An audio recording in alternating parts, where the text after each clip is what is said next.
자, 이번에는 산화와 환원 들어가도록 하겠습니다. 자, 산화는 무조건 산소랑 결합하는 거예요. 그래서 저는 산화한다 하나만 외워요. 반대가 환원한다니까. 그래서 산소랑 결합하는, 대기 중에서 산소랑 결합하면 산소는 항상 E-가 되죠. 전자 두 개를 뺏어간다는 소리예요. 그러니까 산소랑 결합하면 전자를 뺏긴다. 그래서 전자를 잃는다라고 보시면 되겠고요. 전자를 뺏기면 산소는 E-로서 0에서 숫자가 더 작아집니다. 그러면 전자를 뺏기게 된 물질은 E+가 돼요. 그러니까 0에서 E+, 플러스 2로 점자 증가하죠. 그래서 산화수는 증가해요. 그래서 산소는 무조건 전자를 2개 뺏는 것. 그래서 산화한다, 전자를 잃고 산화수는 증가한다라고 보시면 되고요. 그다음에 수소는 항상 전자를 뺏기죠. H+가 됩니다. 그래서 수소랑 결합한다라는 건 환원한다예요. 그래서 수소를 얻는다가 환원한다. 근데 보통은요, 우리가 산화한다 반대로 외우시면 되기 때문에 요거는 그냥 제가 수소랑 결합하면 환원한다라고만 얘기를 하고 요렇게 세 개를 외우는 거를 추천을 하죠. 그래서 무조건 산화한다. 산소랑 결합하는 것이다. 자, 그런데 산화한다를 빼고는요, 산화제이다, 산화경향이다, 산화환경이다. 그래서 산화한다가 아니라 산화 뒤에 뭐가 오면 그건 전부 반대예요. 왜냐하면 자기 자신이 다른 물질을 산화시킨다는 뜻이에요. 그럼 자기 자신이 다른 물질을 산화시킨다는 것은 그 물질은 환원을 하는 거죠. 대표적인 게 우리가 강산화제라고 하는 오존 같은 경우는 다른 물질과 반응을 하면 얘는 O2가 됩니다. 그래서 다른 물질에다 산소를 붙여버려요. 과산화수소수, 강산화제죠. H2O2입니다. 그런데 얘는 다른 물질에게 산소를 붙여버리고 자기는 H2O로 돼요. 즉 산소를 잃어버리는 거죠. 그래서 강산화제라는 것은요, 그만큼 산소를 많이 다른 물질에 잘 붙이는 물질이 강산화제예요. 자기 자신이 환원하려는 성질이 가장 강한 게 강산화제예요. 자, 그래서 강산화제의 특징은 뭐죠? 산소가 정상 상태의 물질보다 하나씩 더 많아요. 한 개 또는 2개 이상 더 많아요. 지금 원래 O2인데 하나 더 붙어서 오존이잖아요. 그래서 오존이고요. 과산화수소수도 바로 H2O인데 물인데 거기에 산소가 하나 더 붙어서 과산화수소수예요. 자, 과망간선 칼륨, 과자가 들어가면 무조건 다 산화제예요.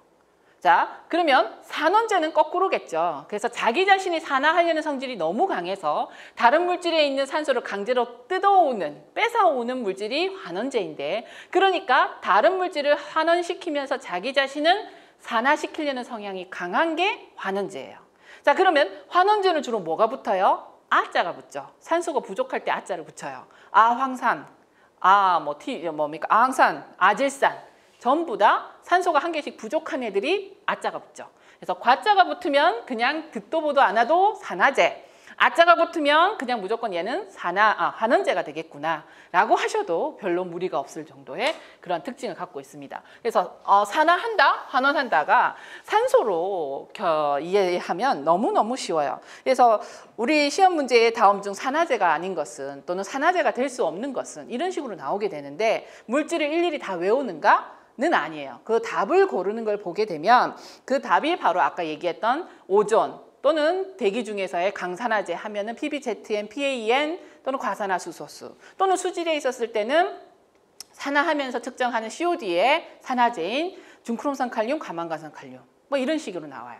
그리고 굴이라든가 기타 등등 여러 물질이 나오지만 우리가 문제 풀이에 있었을 때 이 산소랑 결합한다라는 그러한 개념으로 풀이가 안 되는 문제는 거의 없어요. 그래서 지금 여기에서는 생략했습니다만 우리 교재에 나와 있는 물질 전부 좀 익숙한 물질들인데 그러한 것들 이상 벗어나서 답을 고를 수 있는 범위까지는 나온 적이 없다라고 보시면 되겠습니다. 자, 그러면 산화하는 전이 ORP라고 하는데, 산화하는 전이는 조금 개념이 중간 이하에서 중하 정도의 빈도를 가지고 있는 시험 기출되는 범위예요. 아까 산화한다를 완벽하게 그렇게 이제 이해해버리면 얘는 수치만 기억하면 되죠. 자, 산화한원 전이는 이 산화한원제에 있었을 때 그 어떠한 값을, 크기를 비교할 수 있는데 이 ORP가 크면 클수록 잘 산화시켜요. 자, 그럼 뭐죠? 잘 산화시킨다라는 건 자기 자신이 환원할 성질이 강하다. 즉 강산화제이다라는 거예요. 그래서 ORP가 가장 큰 물질이 불소, 오존, 염소입니다. 오존이 가장 강할 줄 알았더니 불소가 더 강해요. 그래서 불소가 가장 강하고 그 다음 오존, 염소 순으로 강산화제이다 라고 기억하시면 되겠고, 자 그럼 산화하는 전이 ORP가 크면 클수록 산화제니까 그러면 산화 환경이겠죠. 그래서 ORP가 0보다 크다면 산화 환경, 0보다 작다면 환원 환경이에요. 자, 환원 환경이다라는 뭘 의미할까요? 산소가 없는 환경.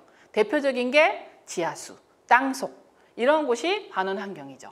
그래서 이게 ORP 값으로 이게 ORP가 0보다 작다라는 것은 지금 환원 환경이다, 산소가 부족한 현기성 상태이다 라고 해석할 수 있고, 산화 환경이다 라고 하면 강산화제가 존재하구나, 산화할 수 있는 무조건 물질들이 산소랑 결합할 수 있는 상태구나 라고 보시면 되겠습니다.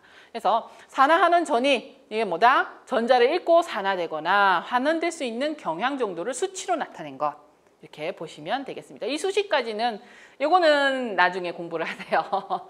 자, 여기까지 지금 9급에서는 이 정도만 알아도 충분해요. 산화하는 전이가 0보다 크면 산화 환경이고 0보다 작으면 환원 환경이며, 이게 현기성 상태이다 또는 이제 강산화제가 많은 상태이다라고 해석하는 정도까지면 충분하지만, 이제 네르스트 식에서 이 ORP를 계산을 하게 되면 여기에 들어가는 이 이상기체 방정식이랑 온도랑 뭐 이러한 것들 관계도 조금 많은데, 이거는 빈도수는 높진 않습니다. 나중에 시간 되면 한번 정리해 주시기 바랍니다.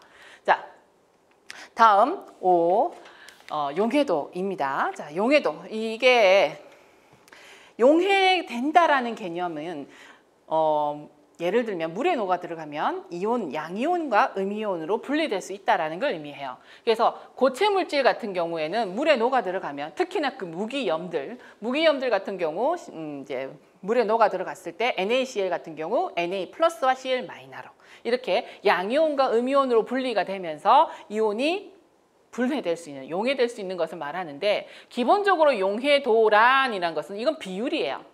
용매 100g 중에 용해할 수 있는 용질의 그람수예요. 자, 용액이 아니고 용매죠. 그래서 그람 분의 그람이어서 비율이긴 하나 농도로 표현을 변형 가능합니다. 비율이기 때문에. 하지만 용해도의 기본적인 정의는 용매 100g 속에 용해되는 용질의 그람수예요.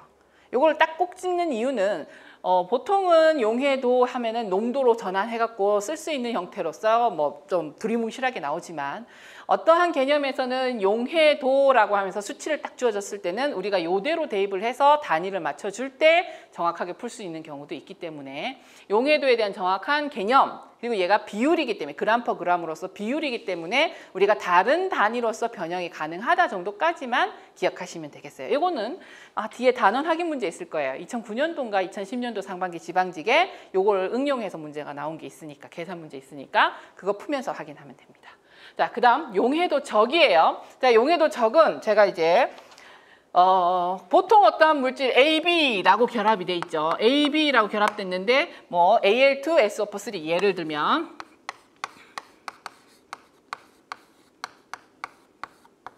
이런 물질처럼 A가 AL, B가 SO4 이면 얘가 AM 그리고 BN이라는 형태로서 결합이 돼 있어요. 그럼 얘는 지금 해리가 되면 어떻게 되죠? AL 3 플러스 때 2가 있으니까 2가 앞으로 오고, 그 다음에 여기 3이 있으니까 3이 앞으로 오면서 SO4 2 마이너가 되죠. 얘가 두 개가 있으니까.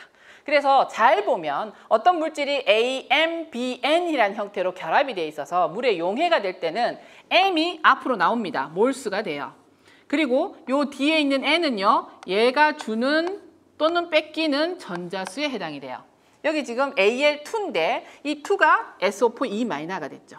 여기 SO4 3인데 얘는 지금 Al 3 플러스가 됐어요. 그래서 이러한 주고받는 전자수가 얘네들한테 다 들어가 있죠. 그래서 얘를 정리를 하면 이렇게 해리가 될 거다라는 건데, 용해도 적은요, 용해되기 전의 물질이 아니라 용해되고 난 이온들의 물질의 몰 농도의 곱이에요. 그래서 뭐 요 물질 AN 플러스라는 물질의 몰 농도, 이게 지금 몰 농도라고 했죠. 아까 수소이온 농도 할 때도 몰 농도라고 했어요. 근데 지금 앞에 M이 있죠. 그럼 얘는 지금 이 물질의 몰 수니까 몰 수는 어디로 가요? 지수로 올라갑니다. 그리고 BM-도 마찬가지로 N몰이 있으니까 지수로서 N. 이게 바로 KSP, 용해도 적이에요. 자, 경기도 시험 문제는 올해도 뭐 상반기 지방직이 나오긴 했는데 경기도 시험 문제는 KSP와 KA, 이온화상수 이 두 가지를 가지고서 계산하는 문제 최근 한 3, 4년 동안 계속 나오고 있어요. 기본적으로 물에 어떤 물질이 용해가 되었을 때 그 들어가 있는 용해된 물질의 농도와 그리고 남아있는 침전물의 농도와의 관계식을 계산하는 게 나와요. 문제 지금 말은 어렵지만 딱 보면 여러분이 풀 수 있는 거. 즉 용해도적이나 이온화적을 이온화 상수를 알 수 있으면 알고 있으면 그 개념을 알면 충분히 풀 수 있는 그런 문제들이 2, 3년 사이에 조금 계속 나오는 경향이 있거든요. 그러니까 우리 이제 용해된다라는 개념을 이해함에 있었을 때 이게 기본이라고 보시면 되겠죠. 자, 그래서 우리가 용해도적으로서 무엇을 알고자 하는가? 용해도적은요, 그 평형 상태가 되었을 때예요. 녹는데 그냥 무조건 녹았다고 되는 게 아니라 지금 어떠한 물질이 녹았어요. 녹았는데 그 녹아있는 물질의 몰 농도의 곱으로서 표현을 했는데 이 용해도적 자체는 이 녹아있는 물질이 어떤 상태에 있냐면 바로 평형 상태, 즉 여기에서 녹는 농도와 여기에서 다시 침전물을 형성하는 농도 속도가 똑같아서 이 물질의 양도 변함이 없고 녹아있는 이온들의 물질의 양에도 변화가 없는 상태가 평형 상태예요. 자, 평형 상태, 정상 상태라는 개념은 시간에 따라서 변화가 없다라고 해석을 하시면 돼요. 그래서 안정하다도 시간에 따라서 변화가 없다라고 해석을 하시면 돼요. 그러니까 뭐가 변화가 없어요? 이 양의 변화가 없어요. 이 양의 변화가 없어요. 즉, 둘 다 생긴 것과 사라지는 게 동일하기 때문에 양의 변화가 없는 상태예요. 그러면 지금 이 평형 상태랑 같다라는 건 뭘 얘기하죠? 얘는 지금 더 이상 녹아 들어가지도 또는 침전되지도 않는 그러한 평형 상태, 포화 상태라는 걸 의미하고요. 지금 녹아있는 물질의 곱이 뭐죠? KSP보다 작다라는 거는요. 아직 충분히 더 많이 녹아 들어갈 수 있다. 그러니까 계속 이 물질의 양은 줄어들 것이고 이 물질의 양은 늘어날 것이다죠. 이온화된 물질의 농도는 늘어날 것이며 지금 침전되어 있는 물질은 계속 더 녹아서 없어질 것이다. 따라서 이걸 뭐라고 표현해요? 부식성인 상태. 앞으로 더 녹아 들어갈 수 있다. 불포화 상태라고 표현을 하죠. 그다음에 이 물질의 곱이 농도가 이 평형 상태보다 더 많이 녹아있네 이럴 수가 있나? 라는 거. 이럴 경우에는 뭐가 돼요? 과포화 상태로서 여기에선 계속 이 침전물이 계속 더 늘어날 것이다. 그래서 우리가 이 용해도적 가지고서 지금 있는 물질, 어떠한 물질이 이온화되고 있는데 그 물질들이 앞으로 계속 더 녹아 들어갈 건지 아니면 침전을 형성을 할 건지를 판단할 수 있는 지표가 된다라는 것을 알 수 있습니다.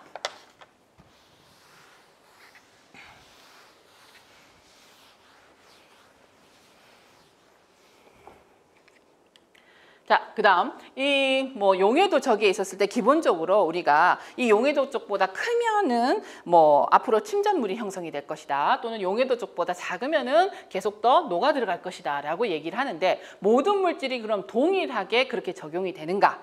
예외가 있어요. 예외가 뭐냐면 바로 이러한 물질들이죠. NaCl 같은 경우. 이제 소금 같은 경우에는 그러니까 보통 우리가 고체 같은 경우에는 끓이면 더 많이 녹아 들어가죠. 그래서 고체 같은 경우에는 용해도가 온도가 증가하면 증가할수록 더 증가하는 경향이 더 많이 잘 녹아 들어가는 경향이 있는데 소금은 온도랑 상관없어요. 용해도적 딱 평형 상태가 정해져 있어서 온도랑 상관없이 되는 거고 그다음에 Na2SO4 같은 경우에는 증가하다가 다시 감소하는 그래서 온도에 따라서 예외적인 물질들이 있는데 얘네들 같은 경우는 크게 기출문제에 나온 사례가 별로 없죠. 근데 용해도적 하면 일반적으로 지금 우리가 침전물이 형성이 된다 또는 이게 녹아서 용해가 된다라는 게 뭐다? 고체상 물질이 물에 들어갔을 때 이것이 이온이 된다 또는 결합되어서 침전물을 형성한다 이니까 고체의 용해도라고 이야기를 합니다.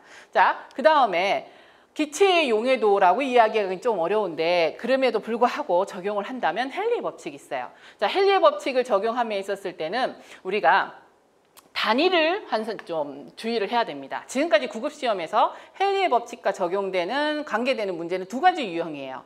헨리의 법칙이 적용되는 기체이냐 아니냐. 두 번째로는 헨리 상수나 또는 다른 것을 주어지면서 나머지 한 개의 계산 값을 구해라. 또는 압력과 농도를 주어지면서 헨리 상수를 계산해라 라는 계산 문제. 이 두 가지로 크게 나눠져요. 자, 그래서 헨리의 법칙이 나오게 되면 먼저 헨리 상수를 딱 보시면 됩니다. 헨리의 상수가 이때는 단위가 뭐가 될까요? 얘가 몰 퍼 큐빅미터 또는 리터가 될 거예요. 그래서 킬로몰 퍼 큐빅미터를 주로 많이 쓰죠. 그 다음에 얘는 ATM 또는 미리미리 HG 같은 압력 단위를 쓸 거예요. 자, 그럼 헨리 상수의 단위는 킬로몰 퍼 ATM 큐빅미터가 되겠죠.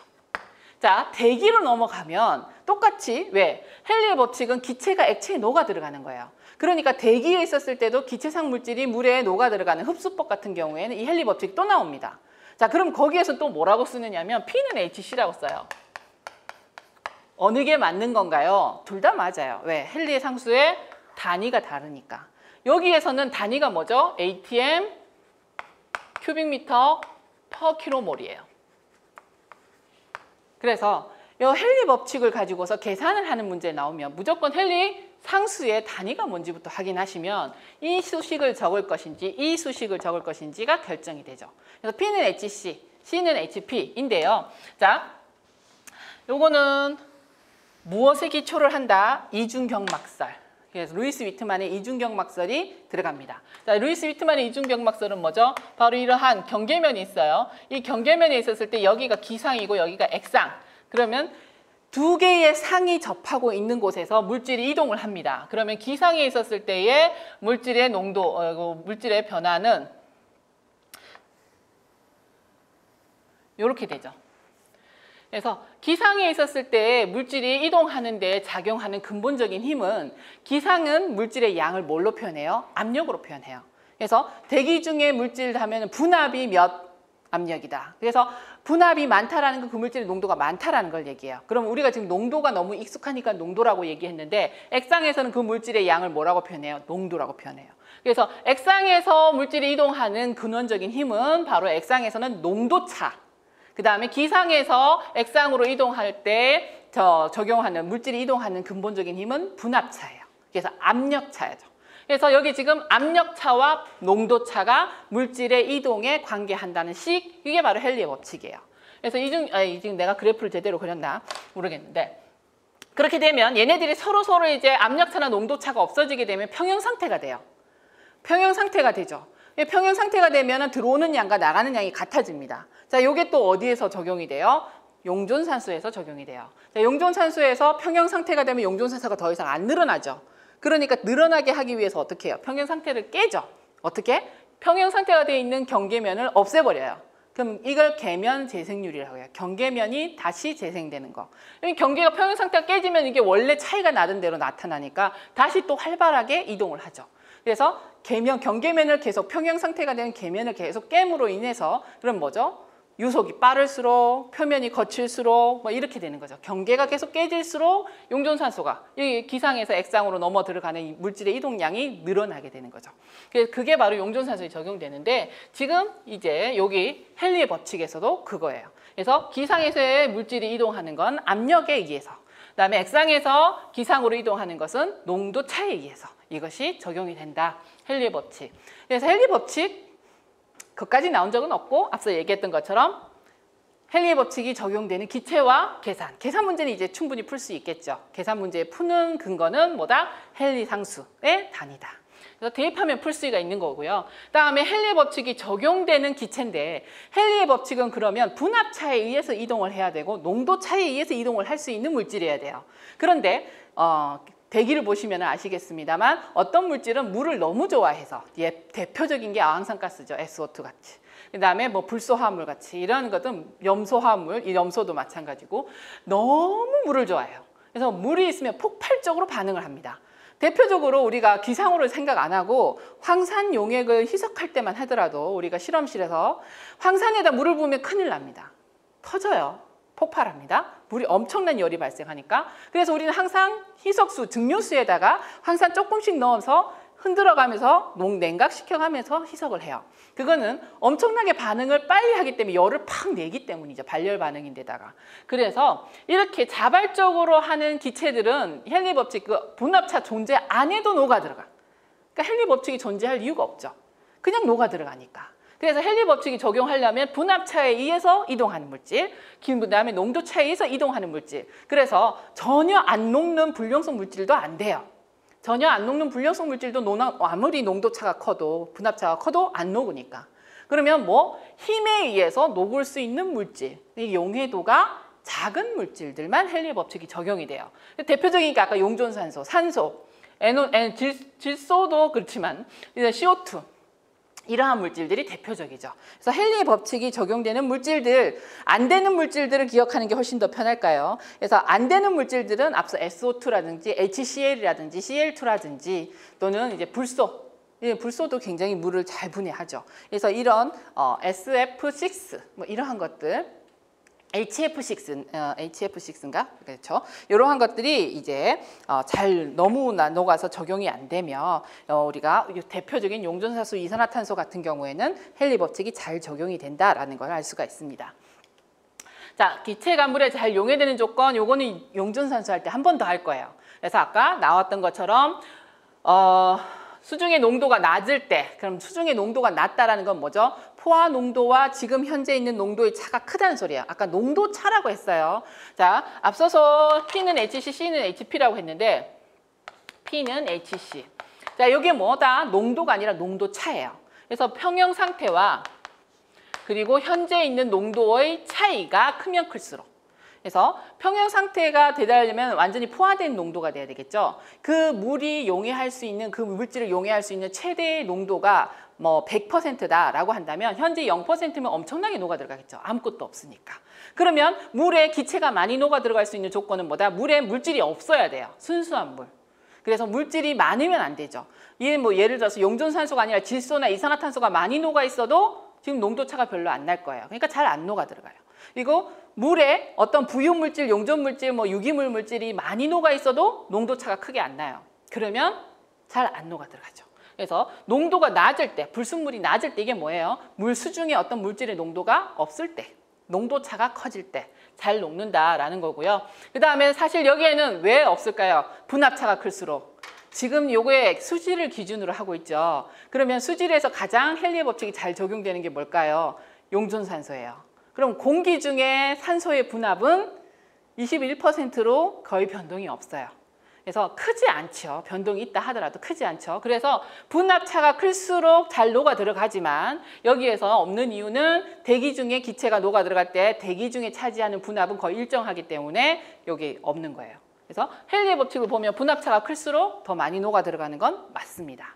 그래서 이거는 대기에 있었을 때 P는 HC로 적용하는 건, 대기는 또 대기오염 유해 가스들 이러한 것들 주로 처리할 때 이야기하게 되죠. 다음에 우리가 요거는 용존산소 할 때 다시 한번 다루겠습니다. 수온이 낮을 때예요. 아까 환경공학에서는 온도가 높을수록 무조건 반응이 많이 일어난다며, 반응 속도 상수는 온도에 따라서 비례한다며. 맞아요. 반응 속도 상수는 온도에 따라서 증가하는 건 맞는데 여기에서는요, 아까 P는 HC라 그랬죠. C는 HP, 기상과 액상이 있어요. 그럼 기상에서 액상으로 가는 반응 속도가 있고, 기상에서 액상으로 가는 반응 속도가 있고, 액상에서 기상으로 가는 반응 속도가 있어요. 그런데 온도에 따라서 반응 속도가 다 증가하는데 그 비율이 틀려요. 그래서 액상에서 기상으로 증가하는 반응 속도를 K1, 그 다음에 기상에서 액상으로 들어가는데 관계하는 반응 속도는 K2인데 온도가 증가함에 따라 누가 더 증가하냐면 K1이 크게 증가해요. 그래서 온도에 따라서 증가하는 율이 액상에서 기상으로 나가는 데 관계하는 반응 속도가 더 커지니까 온도가 올라가면 올라갈수록 들어가는 양보다 나가는 양이 많아져요. 그러면 우리는 지금 수중에 많은 기체가 들어오길 바란다면 뭐죠? 수온이 낮을수록 기체가 물에 잘 용해된다라고 할 수가 있죠. 이거는 반응 속도 상수의 온도에 따른 변화율 때문에 이렇게 나온 거예요. 그리고 그냥 이 반응 속도 상수를 얘기 안 한다 하더라도 기본적으로 우리가 수처리에 있었을 때는 온도가 높을수록 기체는 잘 용해되지 않는다. 온도가 낮을수록 기체의 용해도가 증가한다라고 표현을 해요. 요거 다시 용존산소, 제폭기계수, 탈기계수 할 때 다시 한번 다룰 겁니다. 자, 그리고 이제 앞서 얘기했던 거, 경계면이 평형을 이룬다라고 했는데 그 평형이 깨질수록 더 많이 녹아 들어가요. 그러니까 평형이 깨지는 조건입니다. 저 뭡니까? 경계면이 계속 깨지는 조건, 경계면이 계속 다시 생성되는 계면 재생률이 커질수록이에요. 자, 그래서 유속이 크면 경계면이 계속 바뀌겠죠. 그래서 유속이 클수록 이러한 기체가 잘 용해되는데 이 유속이 클 수 있는 조건이 뭐다? 바로 경사가 급하면 유속이 빠르죠. 그래서 하천의 바닥 경사 또는 하천의 구배가 클수록 유속이 빨라지니까 계면제 승률이 커지고 더 많이 녹아 들어간다. 다음, 난류가 클 때. 자, 아주 잔잔한 측류 상태라면 잘 안 움직이죠. 그런데 난류가 크다면 끊임없이 경계가 바뀌어요. 그래서 계명제 승률이 커집니다. 난류가 클 수 있는 조건이 뭐죠? 바로 바닥에 거칠기가 거칠 때, 바닥이 울퉁불퉁하면 흐르다가 부딪혀서 난류가 생겨요. 그리고 그것을 다른 말로는 거칠기가 클 때, 조도계수가 클 때라고 표현을 하고요. 그 다음에 이제 경계면이 커질 때인데 이거는 뭐죠? 바로 이렇게 돼 있는 면적보다는 이렇게 돼 있는 면적이 많고 그 다음에 이렇게 돼 있는 면적들이 접하는 면적들이 훨씬 더 많아요. 그러니까 공기와 액체가 접하는 면적이 커지면 커질수록 기체가 액체상으로 많이 이동을 하는데 그거를 우리는 뭐라고 표현한다? 바로 기포의 입경, 액적의 입경이 작을수록 기포의 입경이 작을수록 이게 비표면적이 커지잖아요. 그래서 비표면적이 커질수록 이게 기체가 물에 잘 용해된다라고 표현을 합니다. 그래서 뭐 요거는 다시 한번 언급할 거기 때문에 그냥 요렇게 설명하고 넘어가도록 하겠습니다. 자, 그 다음 제5절 이온화상수이죠. 자, 이온화상수 같은 경우에는 앞서 얘기했던 것처럼 최근 한 2, 3년 동안 좀 계산 문제의 형태로서 단순하게도 또는 복잡하게도 다양하게 계산 문제에서 조금 많이 볼 수 있는 환경공학인데 화학 문제가 나오는 그러한 문제로서 이용이 되는 겁니다. 앞서 얘기했던 것처럼 어떤 A, B라는 물질이 결합이 돼요. 그래서 뭐 HCl이다 라고 한다면 H 플러스와 Cl 마이너로 이렇게 해리가 되겠죠. 그러면 여기에서 앞서서 이 H 플러스랑 Cl 마이너에 녹아있는 몰 농도의 곱은 KSP, 용해도적이었다면 지금 이온화 상수라는 것은 이 용해도 되기 전에 있었던 결합되어 있는 물질의 몰 농도 분의 용해도적이 바로 이온화 상수예요. 그래서 산을 나타내면 산의 이온화적, 그리고 염기에 있을 경우 염기의 이온화 상수, 이렇게 이온화적인 이온화 상수라고 표현하는데 대체적으로 우리가 지금까지 시험 문제에 나온 걸 보게 되면 산의 이온화 상수 KA가 많이 나오죠. 자, KA가 많이 나오고 pKa는 뭐가 될까요? 아까 P를 붙이면 마이너스 로그라 그랬어요. pKa는 마이너스 로그 HOCl H 플러스 OCl 마이너 이렇게 되죠. P를 붙이면 마이너스 로그예요. H도 P를 붙이니까 마이너스 로그였고 자, 그러면 여기에서 잘 보이는 게 있네요. 마이너스 로그 수소이온. 자, 로그 안에 곱은 더하기로 뺄 수 있어요. 마이너스 로그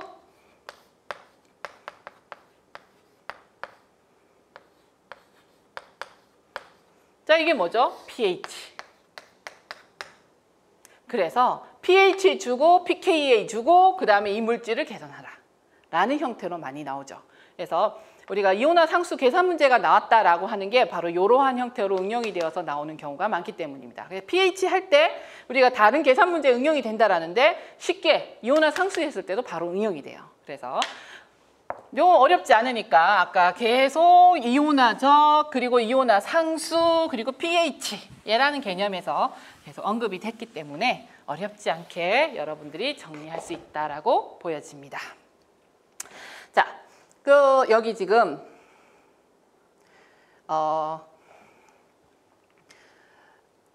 하나 더 언급을 하자면 요거 조금 하나 더 언급하고 싶어요. 사실은 제가 한 10년 전쯤, 그러니까 처음 제가 이제 공무원 시험들을 문제를 딱 정리를 할 때 한 번 나왔었어요. 한 번 나왔었는데 10년 가까이 기출문제들을 받아보면서 이 문제가 안 나오길래 접었었어요. 그래서 교재에서 빼서 한 몇 년간 없어졌다가 최근 한 2년인가 3년 전쯤 기출문제에 경기도 시험 문제에 나왔어요. 2년인가 1년인가 2019년인가 2018년도 경기도 시험 문제에 나왔었어요, 이게. 그래서 다시 집어넣은 게 바로 이온 강도입니다. 이온 강도는 이온화되어 있는 물질들의 그러니까 산화수와 그리고 몰 농도의 곱으로서 표현을 하는데 그냥 곱이 아니에요.